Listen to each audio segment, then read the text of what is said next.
Bom dia, galera! Bem-vindos ao Loop Matinal dessa terça-feira, dia 22 de maio, com as notícias mais relevantes sobre o mundo da tecnologia. Quem fala aqui é o Marcos Mendes, e hoje no seu Loop Matinal do Loop Infinito eu começo falando sobre a Netflix, que conseguiu garantir os direitos de exibição dos conteúdos que os Obamas vão desenvolver. Dia desses eu comentei que a Netflix e a Apple estavam disputando os direitos de filmes, documentários e séries do ex-presidente Barack Obama e ex-primeira-dama Michelle Obama, e eis que agora a gente sabe que foi a Netflix que saiu vitoriosa, mas ninguém comentou valores ou as datas de estreias. E agora o assunto é a Acer, que anunciou que vai lançar os primeiros notebooks que vêm com a Alexa da Amazon embutida. Eles são o Acer Spin 3 e Acer Spin 5 e chegam ao mercado americano ainda nessa semana. E já que o assunto é assistente virtual, deixa eu comentar que o Google falou internamente que as ligações lá de demonstração do Google Duplex foram editadas. O Google Duplex é aquele sistema que deixou todo mundo impressionado, né? Que fez o assistente fazer ligações telefônicas e falar como se fosse um ser humano, e o Google disse que editou a gravação, mas só para esconder lá os nomes dos lugares para onde eles tinham ligado. Além disso, o Google falou também que o Duplex vai avisar que está gravando a ligação, o que em alguns estados americanos, né, incluindo a Califórnia, é lei, é obrigatório por lei falar que está gravando. E já que o assunto é voz e tecnologia, deixa eu comentar que a Nuance, que é uma das maiores empresas independentes de tecnologia de voz, comprou uma startup chamada VoiceBox Technologies. Essa startup é especializada em tecnologias de reconhecimento de linguagem natural, e os valores lá da aquisição não foram divulgados. Já uma outra aquisição com valores não divulgados que aconteceu nesse mercado foi feita pela Microsoft. Ela comprou uma startup californiana chamada Semantic Machines, que aplica inteligência artificial em conversas entre humanos e assistentes virtuais, e agora o pessoal dessa startup vai passar a ajudar na evolução da Cortana. E ainda sobre a Microsoft, ela lançou uma plataforma chamada SharePoint Spaces, que tem uma ideia curiosa. Ela vai deixar as empresas compartilharem dados e documentos do SharePoint em realidade mista lá com os clientes, e eles vão ter acesso a isso, né, pelo navegador ou pelos próprios dispositivos, incluindo headsets imersivos. Aí, além desse anúncio ontem, né, a Microsoft também falou que hoje o SharePoint é usado por 400 mil empresas ao redor do mundo, porque o mundo é redondo, o que corresponde a um aumento de 100% ano sobre ano. Bom, e enquanto isso, no mundo dos jogos, a Epic Games anunciou que vai dar 100 milhões de dólares em competições de jogo Fortnite ao longo aí dos próximos 12 meses. Para efeito de comparação, no ano passado, os 10 principais jogos somados deram pouco mais de 90 milhões de dólares em disputas e competições, então esses 100 milhões de dólares do Fortnite é um valor gigantesco mesmo, né? Mesmo que distribuído lá ao longo de um ano. E ainda sobre jogos, a Capcom anunciou que vai lançar o Resident Evil 7 para o Nintendo Switch nessa quinta, mas só vai disponibilizar o jogo por streaming ainda assim, nesse primeiro momento, só lá no Japão. E isso quer dizer que para jogar o Resident Evil 7 o pessoal vai ter que usar a internet, né, se conectar lá aos servidores da Capcom, e o acesso ao jogo vai custar o equivalente a 20 dólares a cada 3 meses.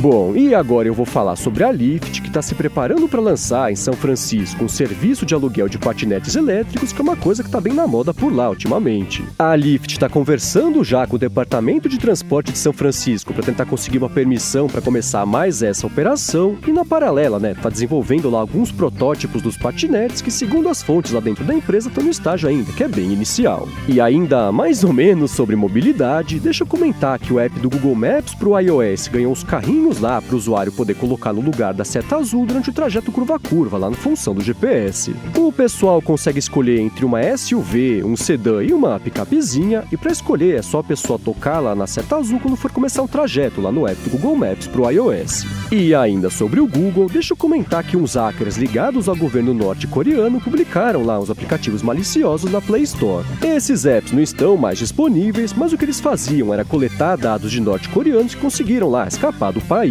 Eles ficaram disponíveis na Play Store entre janeiro e março e sumiram lá da loja quando o Google foi avisado do problema por um grupo lá de pesquisadores de segurança. E por último, sobre o Google, pintou uma notícia que diz que a empresa está conversando com a Qualcomm para conseguir desenvolver um headset de realidade aumentada. Segundo o pessoal do site WinFuture, esse headset é uma espécie de concorrente do HoloLens da Microsoft e vai contar com câmeras e microfones, além de não precisar estar ligado ao computador para conseguir funcionar. E já que o assunto é a Qualcomm, deixa eu eu comentar que a empresa falou que vai adotar o protocolo WPA3 nos processadores dela. O WPA3 é um protocolo mais rápido e mais seguro para a tecnologia Wi-Fi, e a Qualcomm falou que esses chips prontos aí para o WPA3 vão começar a ficar disponíveis para os fabricantes a partir da segunda metade de 2018.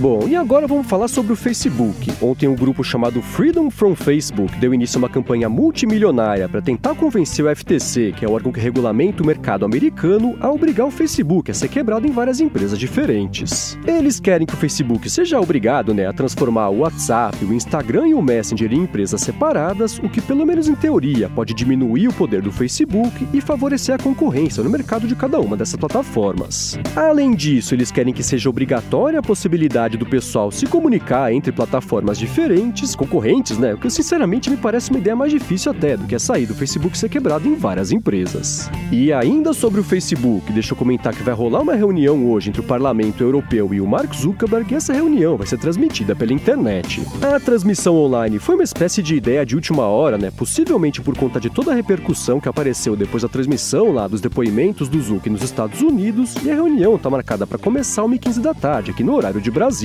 Caso você queira acompanhar, tem link aqui na descrição. E ainda sobre redes sociais, vou falar da Snap agora. Quem acompanha aqui o podcast todo dia sabe que o Snapchat passou por uma reformulação que deu bem errado, Teve que voltar atrás aí em algumas decisões recentemente, e eis que agora o pessoal da empresa tá vazando uns detalhes da coisa toda pra imprensa. O que rola é que pintou uma matéria lá no site The Information que falou que a ordem de redesenhar o aplicativo inteiro veio lá do Evan Spiegel, que é o CEO da Snap, e ele fez isso pra imitar, na verdade, as redes sociais chinesas, claro, pra tentar ganhar mais público por lá. Aí o pessoal até avisou Evan Spiegel que essa era uma ideia bem ruim, mas ele insistiu nesse erro e brigou o pessoal ainda a implementar essas mudanças correndo, e aí deu no que deu.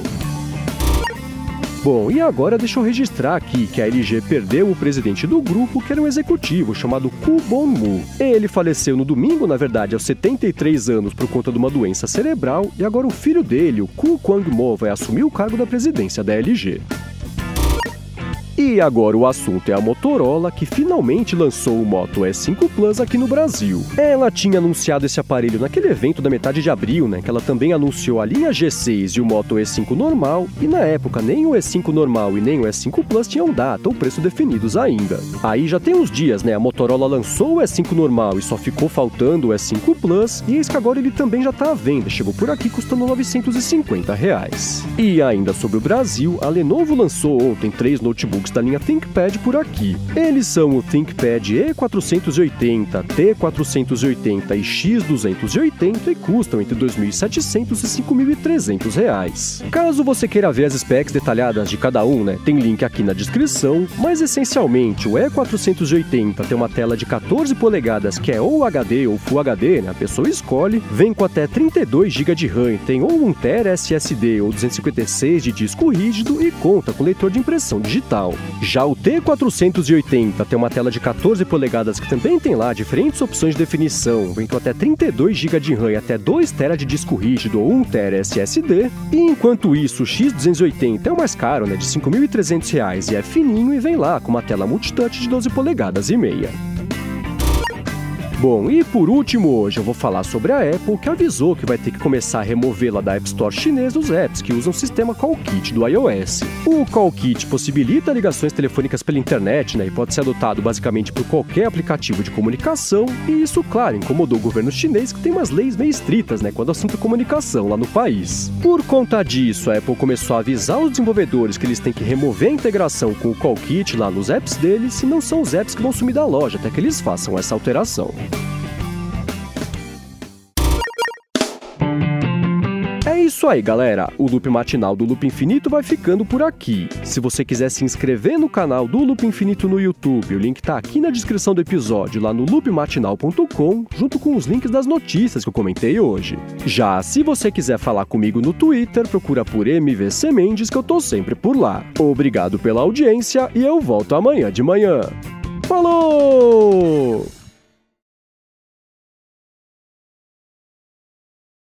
O Acer Spin 3 e Acer...